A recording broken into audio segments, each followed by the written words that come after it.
하셨죠? 자, 다시 지금부터 이제 1교시부터 2교시까지 제가 각 문항별로 중요 포인트들만 좀 이야기하고 넘어가겠습니다. 자, 1교시 주기 1표상에서 일족 원소인 K, 그 다음에 나트륨 소화 특성에 대해서 설명하시오. 주기 1표는 크게 저는 보통 암기할 때 가족 세주기라고 암기했는데, 가로는 쪽, 세로는 쪽. 근데 이제 기본 화학자들은 가로는 주기, 세로는 족입니다라고 표현하고요. 여기를 일족이라고 표현합니다. 여기 내는 걸 족, 일족이라고 표현하고요. 일로 가는 걸 주기라고 표현합니다. 여기는 일주기라고 표현하겠죠. 그래서 요 족은 알고 계셔야 돼요. 이제 뭐 저는 제가 이런 내용을 알기 때문에 가족 세주기입니다라고 표현하고 있고요. 근데 기본적으로 화학에서는 우리가 말하는 요 세로는 족을 표현하고 있고요. 여기는 주기를 표현하고 있다. 요 족은 체외곽 전자수를 얘기합니다. 요 놈은 전자 껍질수. 요 전자 껍질수가 많으면 많을수록 전기 음성도가 작아집니다. 다른 말로 요 전기 음성도가 작으면 잘 쉽게 분해됩니다 라고 합니다. 분해가 쉽다. 분해가 용이하다. 그 다음에 요 족은 최외곽 전자수입니다. 지금 최외곽 전자수가 하나 또는 7개일 때 반응성이죠. 얘는 반응성을 이야기합니다. 반응성. 일족은 어떤 물질 A라는 물질 일족은 플러스일 겁니다. 얘는 하나 버리는 걸 좋아해요. 버리는 게. 그 다음에 요 7족. 7족은 뭐 마이너스 1이라고 표현합니다. 뭐 여기 B라고 표현할까요? B. 원래는 요놈은 B가 플러스 7인데 하나 더 받아서 전자 하나 받아서 얘는 전체적으로 B가 마이너스, 우리가 보통 파루설이라고 그러거든요. 예. 이런 음성도를 이런 것들을 음성도를 양의 음성도, 얘는 음의 음성도. 이런 1쪽이나 7쪽 얘들은 전자를 버리거나 받는 게 매우 좋습니다. 이런 것도 우리는 반응성입니다. 또는 반응도가 좋습니다 라고 표현해요. 요 반응도가 좋은 걸 이용하는 게 우리는 분말소화약제. 분말소화약제. 그 다음에 요 7쪽에 표현한 것은 불소, 염소, 브롬, 요것도 이렇게 표현하거든요, 지금. 그 다음에 요 1쪽에서는 나트륨, 칼륨 이렇게 표현합니다. 그래서 요 놈은 제1종 분말소화약제, 요 놈은 제2종 분말소화약제. 요런 놈들을 함유하고 있는 놈들은 우리는 청정소화약, 얘는 지금 이제 할로겐 화합물,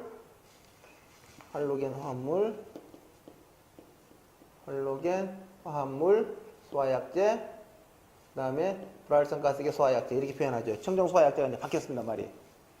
이런 보통은 우리가 주된 소화 메커니즘을 이 위쪽은 물리적 소화 메커니즘을 많이 따릅니다.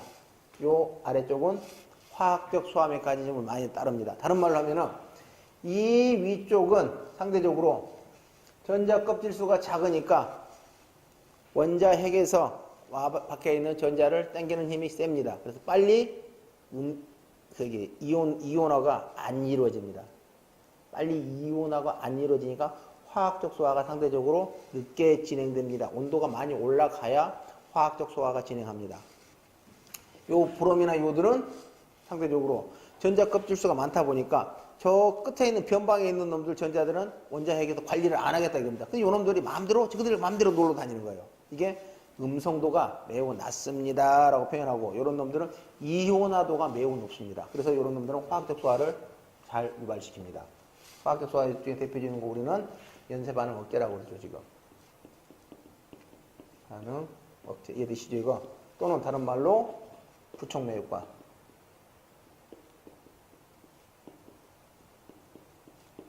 정촉매 효과는 연소를 촉진시키는 거. 부촉매 효과는 활성화 에너지를 높여서 연소를 억제시키는 놈들. 이렇게 표현하는 거예요, 지금. 그 다음에 여기 있는 거 이제. 얘는 분말소화약제 중에 얘는 제1종 분말소화약제. 제1종. 그러면 제2종. 둘 중에 어떤 게 소화 메커니즘이 소화 효과가 좋겠습니까? 당연히 전자껍질 속 하나만은 요 K 값이 이온화도가 좋아서 소화 효과가 빠릅니다 라고 하고요. 그 다음에 나트륨하고 K는 다 화학적 소화를 주된 소화 메커니즘을 갖습니다. 그래서 나트륨은 Na 플러스 이온이 OH 마이너스 이온 만나면 NaOH 이온 되고요. 요 NaOH 이온이 주변에 요 라디칼 만나면은 이놈은 Na 라디칼 되고 플러스 H2O 이렇게 되는 거거든요, 지금. 요렇게 또 요놈이 요렇게 요런 놈들은 연쇄 반응 억제. 최종 요렇게 나오면은 더 이상 활성 라디칼이 없고 얘만 나왔을 때 우리는 연쇄 반응 종료입니다 라고 표현합니다. 억제일 때는 연쇄 반응 억제는 아직 활성 라디칼이 남아있는 상태.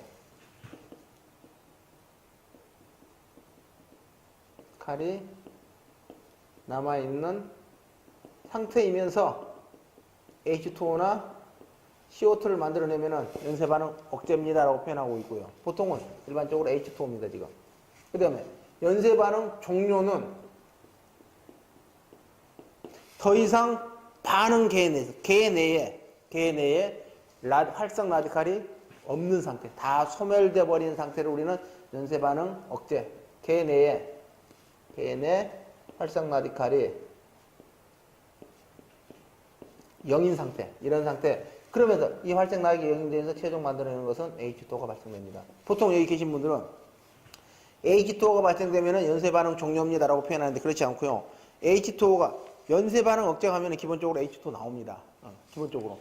뭐 안 나올 수도 있습니다. 근데 기본적으로 나오고요. 왜? 탄화수소계가 연소되기 때문에 그렇습니다. 연소되는 물질은 탄소하고 수소, 황 이런 물질인데 일반적으로 황은 우리가 환경 영향성, 인체 독성이 너무 강해서 실제로 우리가 쓰고 있는 모든 우리 대부분의 시스템에서는 다 탈황 장치를 갖습니다. 황만 별도로 모아서 저장해 놓습니다. 왜? 그 황이 타면은 독성 물질들이 많이 나옵니다. 우리 인체에 대해서. 뭐 환경 영향성 수치치고 인체에 대한 독성 물질이 많습니다. 그래서 대부분 다 탈황 장치를 걷습니다. 탈황 장치를 거쳐서 황을 빼고, 그래서 우리는 일반적으로 불 붙을 때 탄화 수소계가 가연물의 대표 주자입니다.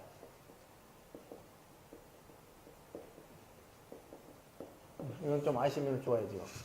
그래서 기본적으로 불이 연소가 되면 다 H2O나 CO2가 나오는데 연쇄 반응 억제할 때는 보통 H2O. 그리고 나서 여기는 활성 라디칼이 남아있다, 아직은. 계속해서 라디칼 포착체가 들어가서 활성 라디칼을 계속해서 포착을 합니다. 그러면은 그때서야 활성 라디칼이 없어지는 거죠. 없어지면서 최종 물 나오면 우리는 연쇄 반응 종료입니다 라고 표현하고요. 지금 여기에 있는 K 소화 특성은, 칼륨에 대한 소화 특성은 1페이지 보시면 개념. 주성분은 탄산수소 칼륨으로서 KHCO3로 제2종 분말 소화 약제를 이야기하고 있다. 그 다음에 사주기 원소로서 결합력이 약하고 반응성이 뛰어나 일종에 비해서 소화 효과는 우수한 편이다. 이 소화 효과는 어떤 효과? 연쇄 반응 억제 또는 부촉매 효과, 이런 효과를 갖더라. 또는 화학적 소화 메커니즘을 갖습니다라고 하고요. 기본적인 화학식 KHCO3는 분해 방정식을 이야기하고 있는데 이런 것보다는 여기 써져 있는 이런 메커니즘 좋겠습니다라고. 여기에 나중에 K만 붙이면 되겠죠. 이제 우리는 지금 제가 나트륨을 표현하는데 이게 이종 분말 소화할 때는 칼륨만 K 값만 만들면 되겠다. 이렇게 표현하고요. 밑에 나트륨도 마찬가지. 뭐 270도, 850도 이렇게 써놨는데 이렇게 꼭 이렇게 안 써도 됩니다. 기본적으로 이런 시스템에서 라디칼을 포착해서 최종 연쇄 반응 종료로 가져오고, 또 여기에서 만들어진 놈에 의해서 H2O나 CO2에 의해서 우리는 물리적 소화인 질식 냉각 소화도 가능합니다. 이렇게 표현합니다. 이게 소화 중에 여기 보시면 화학적 반응에서 질식 소화, 냉각 소화, 희석 소화까지도 가능합니다. 지금 희석 소화는 질식 소화하고 희석 소화의 차이점은, 질식 소화는 연소 공간에 산소 농도를 15% 이하로 낮추는 게, 연소 공간에 산소 농도를 15% 이하로 낮추는 게 우리는 질식 소화라고 하고 있고요. 희석 소화는 연소 화한계 미만으로 낮추는 게 희석 소화입니다. 이해되시죠? 연소 화한계 미만으로 가연성 혼합계 농도를 맞추는 게 희석 소화입니다라고 표현합니다. 좀 잊어버리지 마시고요. 그래서 여기 있는 것은 K, 칼륨의 소화 특성이 어떻게 됩니까? 그 다음에 나트륨의 소화 특성이 어떻게 됩니까? 이거 물어보고 있습니다. 두 개 다 연쇄 반응 억제. 그 중에 어떤 놈이 좋다? 주기가 하나 더 있는 제2종 분말 소화약제인 칼륨이 소화 효과가 훨씬 우수하다. 이렇게 표현합니다. 그 다음에 2번. 옥외 저장 탱크 유분리 장치의 설치 목적 및 구조에 대해 설명하시오. 유분리 장치의 설치 목적은요? 유분리 장치. 유분리 장치는 어디에 설치합니까? 일반적으로 우리가 유류에 설치합니다. 어떤 유리에? 비수용성 유체, 위험물에. 비수용성. 수용성에는 유분리 장치가 필요가 없다. 비수용성인 놈에 필요하다. 수용성과 비수용성은 어떤 관계를 갖습니까? 라고 하면은 수용성은 기본적으로 극성을 띠는 놈이다. 비수용성은 비극성인 놈이다. 이렇게 합니다. 물과 기름이 섞이지 않는 이유는 물은 극성이고 기름은 비극성이기 때문에 서로 극이 다르기 때문에 섞이지 않습니다. 라고 하고요. 또 수용성 액체는 둘 다. 수용성 액체 중에 대표적인 게 알코올. 알코올이 수용성 액체의 대표주자입니다. 대표주자. 되시죠 이거? 그래서 알코올을 저장해 놓은 장치에다가 유분리 장치 설치할 필요가 있을까요? 없을까요? 당연히 없죠. 물에 녹아있는 놈을 어떻게 분리하겠습니까? 그러면 이제 알코올을 분리할 수 있는 분리막을 설치하겠죠. 근데 우리는 여기에서는 그러지 않고 유분리 장치 설치하겠습니다. 어떤 원리로? 이런 원리로. 기본적인 것들은 우리가 제4류 위험물에서 특수인화물, 제1석유류, 알코올류, 제2석유류, 제3석유류, 제4석유류, 동식물류 이렇게 나옵니다. 지금. 기본적으로 그런 사료 위험물은 비중이 1보다 작습니다. 요 비중은 물의 비중량이나 밀도분에 측정하고자 하는 물질에 측정 물질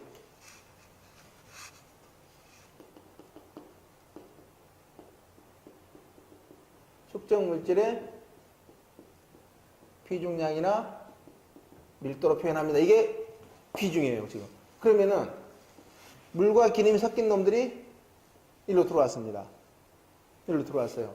들어오면은 일로 유입됩니다, 지금. 뭐 뚜껑이 있어도 좋고 없어도 좋고요. 유입되면은 여기에 찰찰찰 넘쳐요. 그럼 이만큼 쌓입니다. 쌓이면은 비극성이기 때문에 시간차를 두고 요놈은 물과 기름이 분리됩니다. 어디에? 아래는 여기는 물, 위에는 기름. 그럼 계속해서 쌓아 올라가겠죠. 쌓아 올라가고 일정 높이 이상 되면은 요 기름이 여기 넘어가면은 드디어 다른 쪽 폐수통에 물 받아놓겠다. 이게 유분리 장치예요, 지금. 뭐에 차이에서? 비중 차이에 의해서. 비중인 건데 물의 비중량분에 또는 물의 밀도분에 측정하고자 하는 물질의 비중량 또는 측정하고자 하고 있는 물질의 밀도 비중 차이에 의해서. 이게 되시죠, 이거? 이런 놈들이 우리는 유분리 장치다. 쉽습니다, 이런 것들은. 설치 목적. 기름 및 기타 액체가 공지 외부로 유출되는 것을 막기 위해서. 그 다음에 기름과 물을 분리하기 위해서. 목적이 뭐가 있겠습니까? 기름과 물을 분리하려고 있는 거죠. 그리고 뭐 하려고요? 화재 확산 방지하려고요. 또 환경오염 방지하려고요. 이런 논리죠, 지금. 그럼 이런 것도 어디에 물론 여기는 지금 5개 저장 탱크가 나와 있는데 그러지 않고 지하 주차장. 유분리 장치 필요하죠, 지금 배수 시설에. 근데 거의 우리는 않고 그냥 배수 펌프로 다 퍼버리죠, 지금. 여기 중요한 게 지금 5개 저장 탱크 유분리 장치도 중요한데 우리 유증기 회수 장치.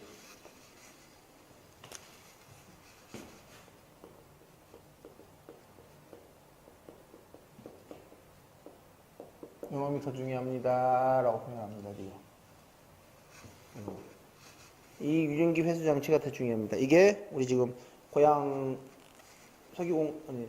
송유관공사에서 불났을 때 이런 유증기 회수 장치가 있어 없어 이런 거 많이 따졌죠, 지금. 유증기 회수 장치가 매우 중요합니다. 그 다음에 3페이지 보시면은 뒤쪽에 넘기시면은 이 단계별로 레벨 1, 레벨 2, 레벨 3. 맨 왼쪽에 레벨 3네요. 레벨 3가 맨 밑에서 하수, 그러니까 하수는 기름하고 물하고 섞여 있는 물이 들어와서 L3인 맨 앞에 있는 L3 높이에 있는 곳이고 하수하고 들어오는 입구하고 나가는 입구가 조금 높습니다. 그놈을 다시 옆에 통에다가 다시 집어넣습니다. 그러면 통을 좀 더 높입니다. 그리고 나서 배수는 맨 위로 올립니다. 지금 이게 되시죠 이거? 이렇게 해서 기본적으로 물은 아래에 쌓이고 기름은 위에서 버리겠다 이럽니다. 지금. 그랬을 때 우리 L은 기본 15cm 이상 이격해라. 그 다음에 L1이 제일 높고 L2가 L3가 제일 낮습니다 라고 표현합니다. 지금 이해되시죠? 이런 것들은 이런 것들이 유불리 장치입니다 라고 하고요. 유불리조는 뭐 쭉 써 있고 뭐 L번 어쩌고 저쩌고 쭉 나와 있네요. 지금 기본의 설치에 대해서는 덮개는 어떻게 설치하고 거기에는 L번 어떻게 설치하고 쭉 나와 있네. 한번 읽어보시고요. 그 다음에 뉴턴, 여기서는 머릿속에 해놓은 게 유전기 회수 장치 이런 거 좀 알고 계십시오. 그 다음에 뉴턴의 운동 법칙하고 점성 법칙. 뉴턴의 운동 법칙은 먼저 뒤에 넘기면은 첫 번째 제1법칙은 관성의 법칙, 제2법칙은 가속도 법칙, 제3법칙은 작용 반작용 법칙. 이거죠 뭐. 제1법칙은 관성의 법칙 뭡니까? 그냥 여기 계신 분들 생각하시기에 관성의 법칙. 관성이란 현 상태를 유지하고자 하는 그런 성질. 정지되어 있는 물질의 관성은 정지하고 싶어자 하는 이런 성질. 움직이는 놈의 관성은 움직이려는 성질. 이거잖아요, 지금. 이거죠. 우리가 공부할 때 관성은 어디에서 뭘 배우려 합니까? 라고 이야기하면 저는 유도 전동기의 기동을 관성으로 설명하겠습니다. 라고 합니다. 왜? 유도 전동기가 모터가 처음에 정지되어 있다가 터닝을 돌 때 스타 델타로 돌리죠. 스타 델타. 기동광부 보통 델타 기동합니다. 라고. 처음에는 정지하고 있는 관성이 크니까 회전력은 작으면서 토크를 크게 줘서 전동기 로타를 회전시킵니다. 그리고 나서 회전력이 들어서 돌아가는 관성을 유지하고 계속해서 돌아가면은 그때서야 다시 델타로 전격 전압으로 델타로 이동해서 정회전소를 유지합니다. 이게 바로 스타 델타가 관성입니다. 관성. 이 관성.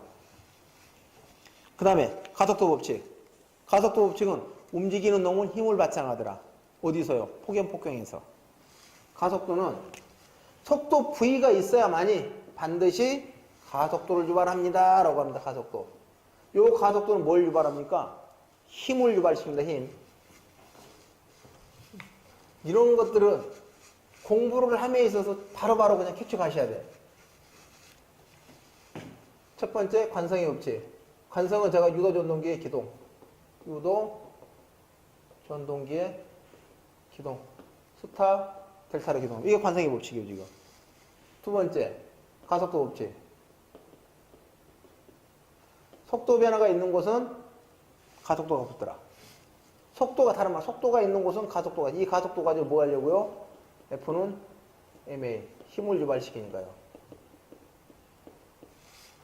요놈이 대표 주제는 아까 제가 이야기드린 다른 놈. 물에서는 수격.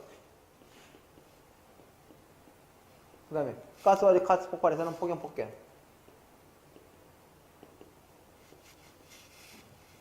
연속으로 화염이 자력으로 전파하지 않으면은 가속도가 안 붙습니다. 맥동적으로 화염이 전파하면은 가속도가 안 붙어요. 그래서 이런 고체 화염물은 연속 속도가 높고 맥동적 화재 전파로서 이런 고체 화염물은 맥동적 화재 전파로서 가속도가 안 붙으니까 이놈은 폭염 폭경으로 파의 중첩이 없으니까 폭염 폭경으로 전이되지 않습니다. 그런데 예고납병 화염 전파에서는 연속적인 자력 화염 전파에 의해서 속도가 계속 일어나니까 가속도가 붙어. 그래서 충격파가 중첩되고 또 그 충격파가 중첩돼서 압축파를 만들 거고, 아니 압축파가 중첩돼서 충격파를 만들 거고, 충격파가 중첩돼서 폭괭파를 만들 겁니다. 그 폭괭파에 의해서 단열 압축에 의해서 순간적으로 폭발되는 게 우리는 폭괭이라고 표현하죠. 또 하나, 속도 변화가 가지고 있는 놈은 속도 변화는 가속도 힘의 변화를 가져옵니다. 이게 수격을 하고 수격으로 적용해도 괜찮다. 그 다음에 세 번째 작용 반작용. 어디에서? 우리 노즐에서. 반동력이죠, 반동력. 또 헤드에서 어디 행각 설치. 이런 소방에서 저거 써주시면 좋죠, 이런 것들. 이해되시죠? 이런 관점이니까 뭐 크게 뭐 어려울 거 없고요. 그다음에 뉴턴의 점성 법칙은 뉴턴의 점성이란 4페이지 보시면 점성이란 물 분자가 상대적인 운동을 할 때 분자 간 또는 물 분자의 고체 경계만 사이에서 일어나는 마찰력을 유발시키는 물의 성질을 점성이라고 하더라. 아, 또 어렵네요. 말이 어렵네요. 제가 읽어도 어렵네요. 2번 물 분자 간의 응집력 및 물 분자와 타 분자 간의 점착력 또는 부착력 등의 부착력이죠. 정확히 점착력도 좋고 부착력도 좋습니다. 부착력 등에서 작용을 작용하는 힘이 나타나더라. 기체의 점성 온도가 증가하면은 증가하고 액체의 점성은 온도가 낮으면은 점성이 감소합니다. 이 동그라미요. 이게 매우 중요한 말입니다. 지금 기체는 온도가 올라가면 올라갈수록 마찰 손실이 커집니다. 그 다음에 액체는 온도가 올라가면 올라갈수록 점성이 감소해서 마찰 손실이 감소합니다. 이거 매우 중요합니다. 매우 중요해요. 이거 나중에 그 재현에서 또 써먹습니다. 지금 이렇게 하고요. 그 다음에 뉴턴의 이런 점성을 가진 뉴턴의 점성 법칙은 뭐냐? 뉴턴의 점성 법칙은 어디 있냐 그러면 쭉 넘기시면 밑에 동그라미 3번. 이것을 뉴턴의 점성 법칙이라면 관계식으로는 타워는 뮤의 dy분의 du로 표현된다. 뉴턴의 점성 법칙은 선단력 타워는 뮤의 dy분의 du로 표현. 점성 계수에 따른 속도와 거리에 영향받는 놈이 뉴턴의 점성 법칙이다. 그 중에 주인공은 점성이 뉴턴의 점성 법칙입니다. 이 점성이 유체에서 액체일 때는 온도가 올라가면은 이런 논리 다 나오는 거예요, 지금. 액체에서 온도가 올라가면은 뮤 값은 작아지더라. 그 다음에 기체에서는 아이고 죄송합니다.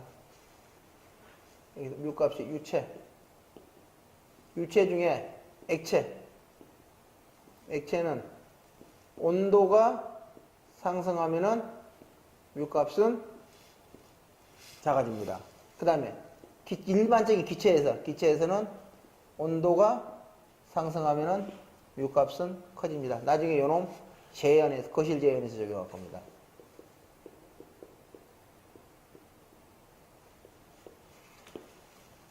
반대로 온도가 많이 떨어지면 떨어질수록 요 뮤 값은 커집니다. 이제 이런 논리 지금. 요거 크게 뭐 가스계에서는 크게 그렇고요. 수계에서도 마찬가지. 뭐 이거 대기에 대해서 수계 시스템에서 수화수가 이동하는 데 있어서 온도 변화를 받습니까? 안 받습니까? 이런 논리인데 거의 뭐 미미하고요. 재현할 때, 거실 재현에서 연기 배출할 때, 배출량에 대한 문제입니다. 우리는 일반적으로 덕트를 설계할 때, 배출 덕트를 설계할 때 20도 기준으로 많이 설계합니다. 근데 화재가 나면은 최고 퓨즈 온도가 파이어 댐파의 퓨즈 온도가 280도면 280도까지 연기를 빼내는 거거든요, 지금. 물론 믹싱된 온도가 약 한 150도 정도 됩니다. 그러면 20도 설계된 놈하고 150도에 물이 나갔을 때, 기체가 나갔을 때 온도가 증가하면 마찰 손실이 증가해서 우리가 말하는 배출량 45,000을 빼갈 수가 없습니다. 여러분 재현 설비 성능을 만족할 수가 없죠. 이게 되시죠, 이거. 그래서 실질적으로 우리 재현 설비는 설계했을 때 그때 화재실의 온도를 고려한 덕트 사이즈를 설계해야 됩니다. 그런 내용들이 좀 중요할 것 같고, 뉴턴의 점성 법칙은 타워는 U의 dy분의 du가 뉴턴의 점성 법칙이다.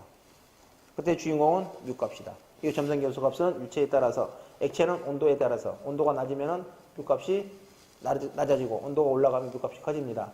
그다음 기체에서는 온도가 올라가면 뮤 값이 커지고, 온도가 떨어지면 뮤 값은 낮아집니다. 이런 논리입니다. 지금 이해되시죠, 이거? 그다음 흑연화와 트래킹. 흑연이 뭡니까? 흑연. 탄소 덩어리가 흑연 아닙니까? 지금 절연체가 탄소 덩어리 됩니다. 라고 표현합니다. 지금. 아시죠? 흑연화는 절연 물질이 탄소화되는 현상이 흑연화입니다.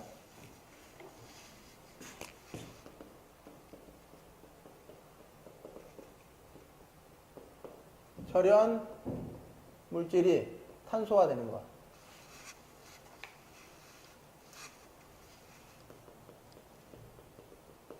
이 탄소는 열 전달체, 전기 전도체 이렇게 표현했죠, 지금. 이 탄소는 열 전달체, 전기전도체.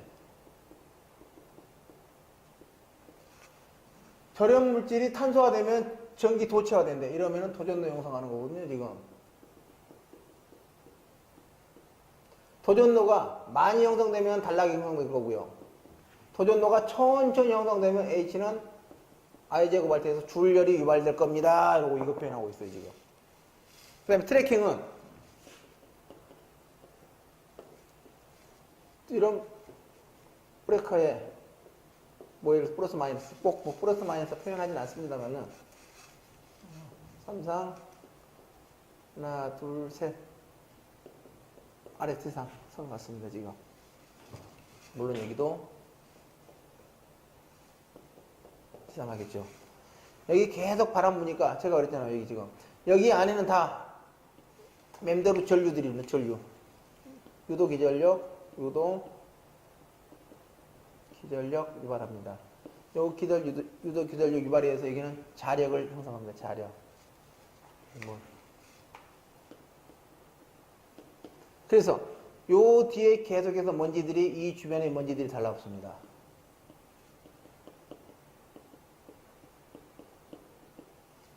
우리 가만 보면은 이상하게 마그네틱 근처에는 먼지가 많이 쌓여. 다른 데는 별로 없어요. 근데 이상하게 노출되어 있는 전극 주변에는 먼지들이 많이 쌓입니다. 보셨을 거예요. 그 먼지들이 계속 쌓이는 거예요, 지금. 쌓이다가 이렇게 다리를 형성합니다. 다리. 우리 트래킹이 길이잖아요, 이 길 지금. 트래킹, 걸어다니는 길 이야기하고 있죠, 지금.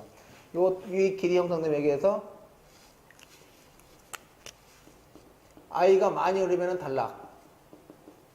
I가 조금 흐르면 줄열.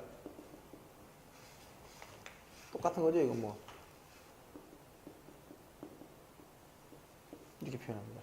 자, 흑연화하고 트래킹하고 다릅니다. 달라. 완전히. 목재의 탄화 현상, 흑연화 똑같습니다. 다시요. 흑연화는 절연 물질이 탄화되는 현상, 탄소화되는 현상. 탄소화되는 현상입니다, 지금. 탄소는 열전달체, 전기전도체. 열전달체는 뭐 괜찮은데, 전기전도체가 되니까 도전도로 형성해서 전류가 많이 흐르면 단락. 저항 R값이 작아지면 단락을 일으킵니다, 단락. R값이 상대적으로 아직은 버틸만해. 이런 놈들 우리는 줄열 유발합니다. 이 줄열에 의해서 변형, 그 다음에 단락, 이렇게 용융에 의한 단락, 이렇게 표현합니다. 이게 되시죠, 이거? 그래서 트래킹하고, 그 다음에 흑연화. 뭐 이런 거 왜 일어납니까? 보면은, 곧 일반적인 건 스파크. 그 다음에 아산화동 현상에 의해서도 우리 이런 흑연화 현상은 일어날 수 있습니다. 아산화동 현상에 의해서. 이런 것들 한번 공부하고, 나중에 이제 추가적으로 공부할 것들은 아산화동 현상에 대해서 설명하셔야 돼요. 아산화동.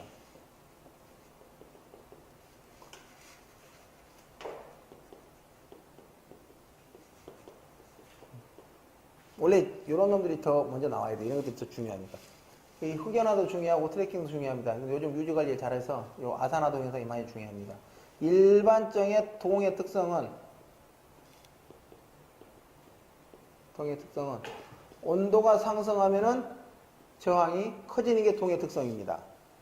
근데 아산화동의 특성은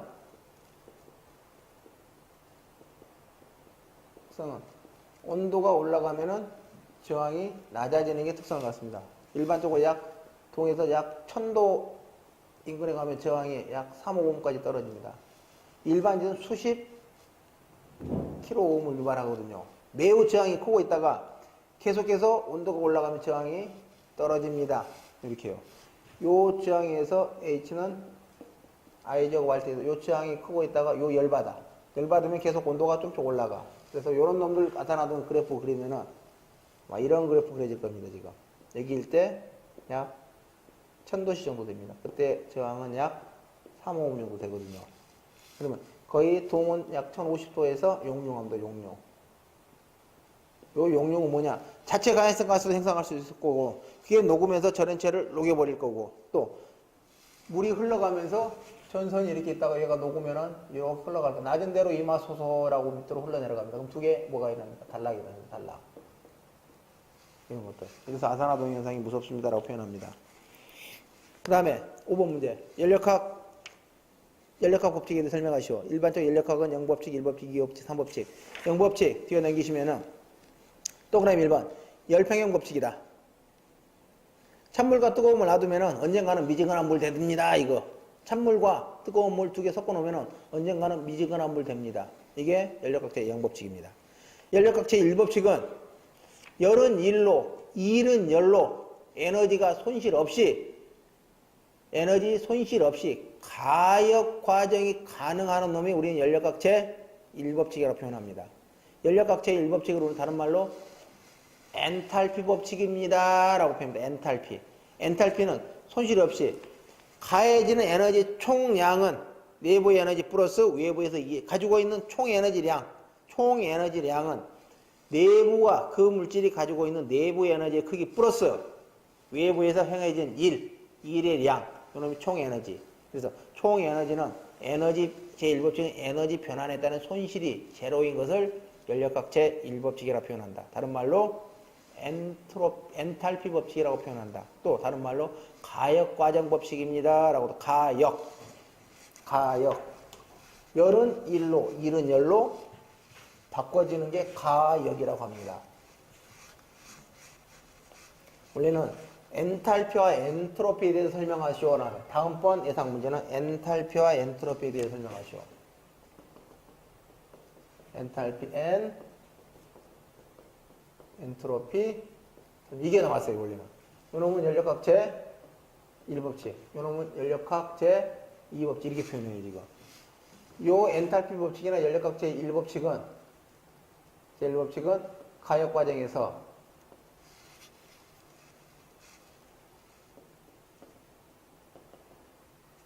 열이 일로, 또 일이 열로 바뀔 수 있습니다. 이런 논리예요, 지금. 그런데 연력학 제2법칙은 요놈은 일반적으로 에너지 보존이거든요, 지금. 요놈은 에너지 보존이 안 돼요, 지금. 요놈은 가역이 아니라 비가역입니다. 비가역 과정에서 열이 일로 바뀌면 더 이상 그 일은 열로 안 바뀐다. 또는 일이 열로 바뀌었어. 근데 더 이상 열은 일로 곤란하더라. 이런 법칙이 우리는 연력학제 2법칙, 엔트로피 법칙, 다른 말로 손실 법칙입니다. 손실. 에너지 변환에 따른 열이 일로 또는 일이 열로 바뀌는 것은 에너지 변환이거든요, 지금. 에너지 변환 시 손실을 유발한다. 여러분, 열이 일로, 일이 열로 에너지 변환 시 손실이 제로다. 다른 말로 손실 유발이 아니라 손실은 0이 아닌 놈. 또는 손실이 항상 0보다 큰 놈. 이렇게 표현합니다. 이게 연력학제 1법칙, 2법칙. 그 다음에 연력학제 3법칙. 연력학제 3법칙은 절대 온도에서 엔트로피에 관한 법칙으로서 이렇게 표현하죠, 지금. 델타 S는 T분의 dT분의 dPV 이렇게 표현합니다, 지금. 요 절대 온도, 얘가 절대 온도 0은 될 수가 없다. 왜? 분모가 0이 절대 될 수 없으니까. 이런 논리예요, 지금. 분모가 0이 될 수 없다. 다른 말로 뭐라고 그러냐면, 만약에 T가 0K나 마이너스 273도시면은 부피가 0이 됩니다. 이럴 수는 없다, 이겁니다. 부피가 0이면은 부피가 0이라는 것은 질량이 없는 거예요, 질량이 없다. 질량이 없는 것은 에너지가 없습니다. 이런 표현이거든요, 지금. 자연계에서는 가만히 놔두면 이렇게 될 수는 없다. 이런 논리예요, 지금. 0에 근접할 수는 있는데 0으로는 될 수는 없다. 이런 논리가 연력학제 3법칙. 그래서 엔트로피의 변화에 따라 델타 S는 절대 온도 T가 0으로 근접할 때 일정한 값을 갖고 있고 그 개는 가장 낮은 상태의 에너지를 갖게 된다. 즉 자연계에서는 절대 온도 0에 도달할 수 없습니다. 라고 합니다, 지금. 그래서 크게 열역각자의 영법칙은 열평행법칙으로서 냉각소화의 원리를 가지고 있고요. 예. 그 다음에 1법칙은 엔탈피 법칙으로서 뭐 베르누이 원리, 베르누이 원리 적용 가능하다. 그 다음에 열역각자의 2법칙은 수정 베르누이 원리죠, 지금. 수정 베르누이 원리에서 가능하다. 그 다음에 열역각자의 3법칙은 효율 100%인 열기관은 이종 연기기관은 있을 수 없다. 이런 논리죠, 자연계에서. 되시죠? 6번 문제. 좀 빨리 갈게요. 렉치 않고 수원량 계산하시오. 관계식 Q는 120 곱하기 60 곱하기 K 곱하기 루트 10P로 표현한다. Q는 수원량 리터, K는 리터 퍼 분, 그 다음에 P는 메가파스칼. 그래서 요 화재 한장 기준상에서 적용 조건에서 방사 압력, 최소 압력, K 값에 따른 방사 압력 또 층고 높이에 따라서 요 값 찾아낼 수 있으셔야 돼요. 어려운 문제죠, 이거.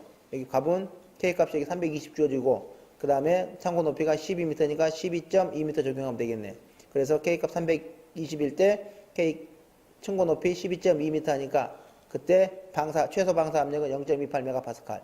그러면 K값 320 넣고 그 다음에 P값에 0.28 넣으니까 약 385,532.94리터. 그 다음에 요놈을 루베로 하니까 385.53 메타삼성 루베의 수원량이 필요하다. 몇 분 동안? 60분 동안. 이런 논리. 이렇게 뭐 이렇게 계산하는 거 쉬운데 이 표 암기 안 돼 있잖아요, 지금. 못 합니다, 이런 것들은. 그 다음에 워터컬러밍. 워터컬러밍이 뭐냐 그러면은 건식 소화 설비에서 건식 소화 설비 중에 건식 유수 검지 장치. 건식 유수 검지 장치에서 그 위에 수두에 물이 쌓여 있는 현상이 워터컬러밍입니다. 워터컬러밍이 들어 있습니다.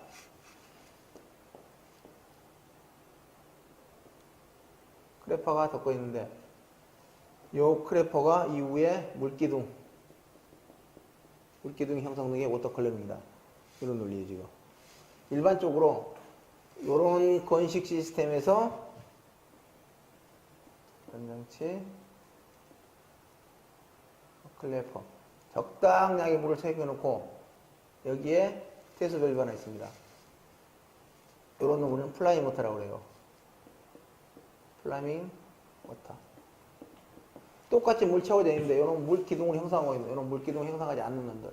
나중에 요 크래퍼가 새거나 위에서 물이 크래퍼가 넘어가서 체배수가 안 돼서 위에 잔류물이 떨어지면은 예를 들어 이만큼 쌓였어요. 요 밸브 열어보면은 물이 떨어집니다. 크래퍼가 새나? 그래서 물 다 뺐어. 물 안 나올 때까지 뺐습니다. 지금 다 빼고 나서 근데 공기가 슉 나오면 다시 이게 잠궈야 되겠죠. 그리고 나서 어느 시점에 다시 또 한번 열어보니까 다시 또 물이 차 올라와서 또 물을 뺐을 거면 이 내부에서 물이 새든가 아니면 클래퍼가 누설되든가. 보통은 클래퍼가 누설될 확률이 큽니다. 이런 놈들은 플라잉 워터라고 그러고 이런 놈은 우리는 일반적으로 좋은 놈. 좋은 물기둥이라고 하고요. 이런 놈들은 나쁜 물기둥. 좋은 손, 나쁜 손. 이렇게 이야기하고 있는 거예요, 지금. 물기둥이 많이 있으니까 위에 P는 감마 H로 물기둥만큼의 수압이 걸려 있으니까 클래퍼가 더 늦게 열립니다. 소화수 이송 시간이, 방사 시간이 지연됩니다. 이게 워터컬러밍입니다. 그리고 스터디에서 지금 이렇게 하지 말아 그랬다면 또 이렇게 답을 달아놨어, 지금. 건식 발배의 시간 지연 원인, 워터컬러밍 현상에 대한 시간 지연, 자동배에 대한 시간 지연, 2차 측 체적에 대한 시간 지연이 있는데 워터컬러밍 현상은 위에 여기서부터 쓰시면 돼요. 일반 개념. 건식 밸브 클래퍼 상부, 건식 유수 검지 장치에 있어서 클래퍼 상부에 누적 수도에 의해서 건식 밸브가 작동되거나 작동되지 않거나 작동 시간이 지연되는 현상을 우리는 워터컬러밍이다. 뭐 이렇게 말하는데 경험적으로는 클래퍼 상부에 물기둥이 형성되는 현상을 워터컬러밍이라고 하더라. 이런 개념이죠. 뭐 작동 시간 지연이고 나오고 그건 나중에 문제점에서 나올 거고. 워터컬러밍이 뭡니까? 클래퍼 상부에 물기둥이 쌓여있는 놈이 워터컬러밍입니다. 워터가 컬럼이 기둥이잖아요, 지금. 물기둥을 이루고 있는 현상은 워터컬러밍이다. 그래서 어떤 원인에 의해서 클래퍼가 누설되거나, 그 다음에 압축 공기에 대해서 응축된 수분에 의해서 클래퍼의 누설이나 압축 공기의 응결수에 의해서 그리고 클래퍼의 오작동에 의해서 기존 드레인 불량일 때 이럴 때 물이 낮은 대로 이마소소해서 클래퍼 상부에 물기둥이 쌓입니다. 그럼 어떤 문제점이 생깁니까? 그 물기둥이 있으면서 그 수두만큼 압력이 걸리니까 그만큼 클래퍼가 개방되는 시점이 늦어집니다. 또 물이 너무 많으면 보온이 안 되어 있는 곳에서 동결의 우려, 또 동결보다 더 심하면 동결돼서 동파의 우려를 유발합니다. 이런 논리가 나와야 돼요, 지금. 이해되시죠? 왜냐? 건식 밸브는 여기 플라잉 모터를 예를 들어서 여기까지 채워놨어요, 지금. 플라잉 모터를 여기까지 채워놨습니다, 지금. 그럼 여기까지는 보온합니다. 밑으로는 다 보온해요. 보온 또는 우리가 동결 방지 조치를 합니다. 여기까지는. 나중에 이 동결 방지 조치 중에 하나 머릿속에 준비해 놓으셔야 메타리타. 이런 놈들은 많이 중요합니다, 지금. 요 메타리타에 대해서 한번, 메타리타에 대한 기본 원리, 원리, 설치 방법에 대해서 설명하시오. 이렇게 나올 거예요, 지금. 그럼 요 메타리타의 기본 원리는 서미스터의 원리를 가지고 설명 가능하셔야 됩니다. 이해되시죠, 이거? 서미스터의 원리 가지고 요 메타의 원리는 서미스터의 원리입니다. 서미스터의 원리 가지고 적용 가능하다. 요 서미스터는 세역 중에 하나 적용할 겁니다. 그때 다시 적용하시고요. 그 다음에 워터컬럼ing은 이보다 더 물이 많이 쌓여버렸어요. 여기까지. 이 배관에 여기까지 물이 쌓여버렸어. 이게 워터컬럼ing입니다. 근데 얘는 동결 방지 조치를 하지 않는 게 문제예요. 하지 않으니까 여기에 물이 얼거나 얼어버리거나 또는 이 어느 놈에서 동파되거나, 보통은 동파는 잘 안 됩니다. 일반적으로 동결됩니다. 동결. 겨울철에 동결되면은 소화수 이송 불가. 이런 논리. 아예 물기둥이 많아서 물기둥이 높아서 여름철에는 이 클래퍼가 개방되는 시간이 지연되든가, 겨울철에는 이렇게 동결 방지 조치가 안 되어 있는 부분까지 물이 차서 그 물이 얼어버리면은 동파는 안 됩니다. 그건 안 돼. 동파는 안 되고 기본적으로 동결됩니다. 동결되면은 소화수 이송 불가. 이해되시죠? 이런 논리 금방 바로바로 당겨 오셔야 돼요. 그 다음에 이런 지금 동파의 위험. 왜 동파됩니까? 이런 논리요. 플라잉 워터가 있는 곳까지는 동결 방지 조치를 하고 그 이상은 얼지 않는 공기가 들어있으니까 동결 방지 조치를 안 합니다. 그런데 플라잉 워터에 워터 컬러밍에 의해서 물이 더 차여있어. 동결 방지 조치가 안 돼 있는 곳까지 물이 차여있어. 여기 얼어버리더라 이겁니다. 이런 논리. 뭐 암기하고 그걸 자시고 하는 게 아니에요. 완전히 기본적인 것들. 방지 대책은 뭐냐? 뭐 저차압 건식 밸브 쓴다. 이거하고 아무 상관없어요. 워터 컬러밍하고 저차압식 밸브가 아무 상관없다. 이거. 저차압 건식 밸브 쓴다고 해서 워터 컬러밍이 안 생기냐? 그러지 않는다 이겁니다. 기본적으로는 클래퍼 누설 방지, 그 다음에 기울기, 배관의 구배를 통한 클래퍼 오장독에 의해서 소화수가 넘어갔을 때 소화수의 완벽한 드레인. 그 다음에 건식 압축 공기 사용. 이런 논리가 나와야 돼요. 저차압식 건식 밸브 이런 거하고는 워터 컬러밍을 방지하고 이런 개념이 아니다. 이해되시죠, 이거? 그 다음에 미의 분산 법칙. 미의 분산 법칙은 기본적으로 빛은 입자와 파장의 크기를 갖습니다. 라고 하는 게 미의 분산 법칙입니다. 그래서 여기 9페이지 보시면은 미의 분산 법칙에서 빛은 입자의 크기에서 입자의 크기하고 파장이 똑같으면은 반사 최대입니다. 반사 최대. 입자에 넘기시면은 입자 크기가 파장이 더 커. 투과 최대입니다. 입자 크기가 파장보다 커. 흡수 최대입니다. 이거 설명하십시오, 이거. 일반적으로 광전식 스포트형 감지기, 광전식 분리형 감지기, 공기흡형 감지기, 뭐 광전식 일체형 감지기, 뭐 괜찮습니다, 이거. 그 다음에 열전 현상, 재백 효과, 그 다음에 펠티어 효과, 톰슨의 효과. 뒷장에 넘기시면은 재백 효과. 폐회로의 이종 금속을 통한 폐회로의 온도차에 의해서 온접점과 냉접점이 위반하면 두 온도차에 의해서 열기전력이 발생하더라. 열기전력이 발생해서 그 열기전력을 통해서 화재를 감지하는 게 재백 효과의 기본 원리더라. 펠트 효과는 전류를 흘려보냈더만 한쪽은 흡열하고 한쪽은 발열하더라. 이 효과를 이용하는 게 펠트 효과다. 톰슨 효과는 동일 금속에서 전류를 흐르면 줄열 이외의 열이 발생해서 열이 흡수, 발생하는 현상을 톰슨 효과입니다. 라고 합니다. 줄 톰슨 효과하고 톰슨 효과는 달라요. 줄 톰슨 효과는 단열 평창의 효과입니다. 줄 톰슨 효과는 단열 평창 효과를 이야기하고요. 여기는 순수하게 톰슨 씨 혼자서 발견한 겁니다. 그래서 기본적으로 동일 금속. 위에는 다 이종 금속인데 이종 금속에는 뭐냐? K 값이 다른 전도 열 전달 계수 K 값이 다른 이종 금속을 이야기하고 있고요. 그 다음에 톰슨 효과는 동일 금속은 열 전달 계수 K 값이 전도 열 전달 계수 K 값이 같은 동일 금속을 가지고 전류를 보내보니까 줄열 이외의 열이 발생 흡수하는 게 톰슨 효과입니다. 라고 하고 있습니다. 지금. 그래서 기본적으로 제백 효과를 가지고 감지기, 열 기전력식 감지기, 열 전대식 감지기, 열 반도체 감지기 원리로 사용하고 있더라. 보통 일반적으로 펠티 효과는 글쎄 요거 펠티 효과를 가지고는 우리 그 우리 CPU 컴퓨터에서 CPU 냉각 장치로도 전류를 흘려보내면은 한쪽에서는 발열하고 한쪽에서는 흡열합니다. 그 흡열의 원리를 이용해서 컴퓨터 내부에서 소형 냉각 장치를 사용 가능합니다. 지금. 그 다음에 어려운 문제 10번. 강반계수가 0.3 자극성 연기에서 유도 등의 가시거리 자극성 연기의 동그라미. 자극성 연기가 키입니다. 그 다음에 K 값은 8. 그래서 아까 제가 이야기했던 것처럼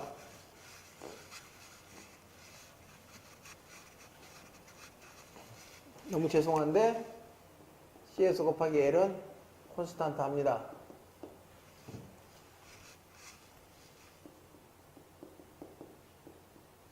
이렇게 해서 여기다가 0.3 곱하기 L은 8 따라서 L은 얼마? 아웃입니다. 라고 표현하고 있고요.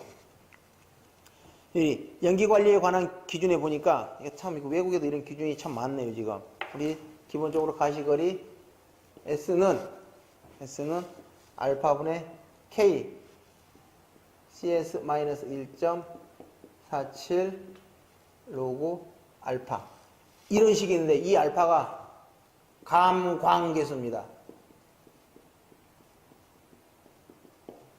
요 CS는 독성 물질일 때, 요 CS는 계수입니다, 계수. 죄송해요. 요 CS하고 이 CS는 완전 다른 CS입니다. 우리는 지금까지 요 CS를 감광계수라고 하고 있는데, 요 연기관리 기준에 보니까 요 CS는 그냥 일반 연기계수로 표현하고 있습니다. 여기는 비례당수입니다, 비례당수.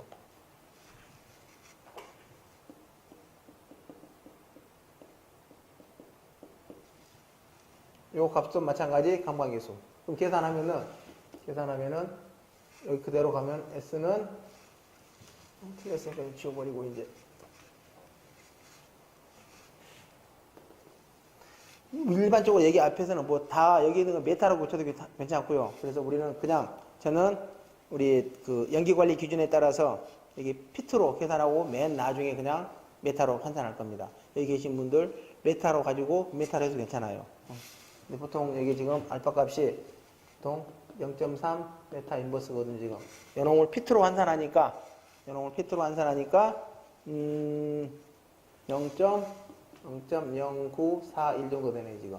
그래서 0.0941에 8 바로 열고 이 계수값이 이 계수값을 모르면 못 푸는 거. 이런 계수값을 우리 주어 주셔야 되는데 자극성 연기라고 요 자극성 연기라는 문구를 줘야 됐어. 요 자극성 연기 있을 때 연기 관리 기준에 따라서 CS 계수는 마이너스 0.6255 마이너스 1.47에 로그 10에 0.0941 계산하면은 이런 계산하면 피트로 약 78 피트 정도 나오네. 78. 이런 계산하니까 약 78 피트 정도 나와요. 78 피트. 요놈을 메타로 고치니까 곱하기 0.3048 메타 곱하니까 요놈은 약 24. 요놈은 24.04 메타 정도의 유효 가시거리를 갖습니다. 어렵진 않습니다. 어렵진 않은데 이 식 아냐 모르냐. 아마 거의 다 틀리셨을 것 같아요. 그냥 무시하십시오. 이런 것들. 그 다음에 방학에 아까 제가 방화 구획이 아니라 방화 계획 세우는 겁니다. 여기 우리 스터디 조언이 해놓은 건데 보니까 방화 계획의 기본 작성 원칙에 대해서 발화 방지 대책, 그 다음에 발화 방지 대책에서 패시브적인 대책, 건축적인 대책, 그 다음에 액티브적인 설비적인 대책, 그 다음에 연소 확대 방지 대책, 건축적인 대책, 그쪽에 넘기시면은 액티브적인 대책, 그 다음에 건축물 내 연소 확대 방지 대책, 건축물 대책, 그 다음에 방화 구획, 그 다음에 소화 활동 대책, 그 다음에 인접 건물의 연소 확대 방지 대책, 이렇게 해서 계획을 잡았네, 계획. 어떻게 해서 기본 화재가 안 나게 가연물 대책을 세우고 화재가 안 나게 해요. 방화 계획은 방화는 불을 막기 위한 게 불을 막기 가장 좋은 방법은 첫 번째 불 안 나게 하는 방법. 불을 안 나게 하려면 점화원 없애는 방법. 두 번째 가연물 없애는 방법. 이렇게 해요. 그 내용 이야기하고 있으니까 읽어보시고요. 그 다음에 NFPA 12에서 정하는 이산화탄소 소화설비 적응성과 비적응성, 나트륨과 CO2의 반응식을 설명하시오. 이산화탄소 적응성은 A급, B급, C급 다 적용 가능합니다. 기본. 왜? 질식소화하고 있기 때문에. A급, B급, C급 다 적용 가능하다. 그 다음에 비적응성 장소는 뒷장에 넘기시면은 우리가 많이 공부했었죠. 우리 과거에 청정소화약제 제외 적응성 비적응성 장소, 그 다음에 이산화탄소 비적응성 장소. 그래서 일반적으로 니트로셀룰로스와 같이 폭발물질 자체 오류 위험물 등에 설치되어 있는 곳은 CO2는 적용 불가. 왜? 오류 위험물은 질식소화가 안 되니까. 이런 논리. 두 번째, 나트륨, 칼륨, 마그네슘, 티타늄, 지르코늄과 같이 CO2하고 반응하는 금속. CO2하고 반응하면 CO나 탄소를 유발시키거든요. CO나 탄소를 유발시킨다. CO2하고 반응하는 물질. 반응성 물질은 안 된다. 왜? 반응하면 CO2는 탄소. 가연물이니까. 불 끄려고 소화약제 쐈더만 가연성 가스 형성해버리더라. 이러면 쓰지 말아라. 이런 논리. 이해되시죠? 이거. 그 다음에 금속 소화물 등에 쓰지 말아라. 그 다음에 나트륨 반응식은 밑에 뭐 보시면은 Na 플러스 CO2는 NaO 플러스 CO. NaO가 위험한 게 아니라 CO가 위험하다. 그 밑에 보면은 Na2, NaO2는 또 탄소. CO도 만들고 탄소. CO도 가연물, 탄소도 가연물. 이해되시죠? 이거. 이렇게 해서 가연성 가스를 유발시키니까 오히려 쓰지 말아라. 이런 논리입니다, 지금. 그 다음에 템퍼 스위치. 템퍼 스위치는 어디에 뭐냐? 템퍼 스위치란 밸브의 개폐 상태를 수신기에 전기적 신호를 보냄으로써 밸브의 개폐 상태를 알 수 있도록 표시하는 장치가 템퍼 스위치다. 설치 목적은 밸브의 개폐 유무 확인하려고요. 템퍼 스위치의 목적은 여기 보니 소화배관에 소화수를 공급하는 배관에 소화수를 공급하는 배관에 설치하여 개폐 여부를 확인. 급수는 어디냐? 수원에서부터 소화수 방출구까지, 방수구까지를 급수계통이라 한다. 급수배관. 그 급수계통에 밸브가 설치되어 있으면은 그 밸브의 개폐 유무를 확인하기 위해서 템퍼 스위치가 필요하다. 이해되시나요?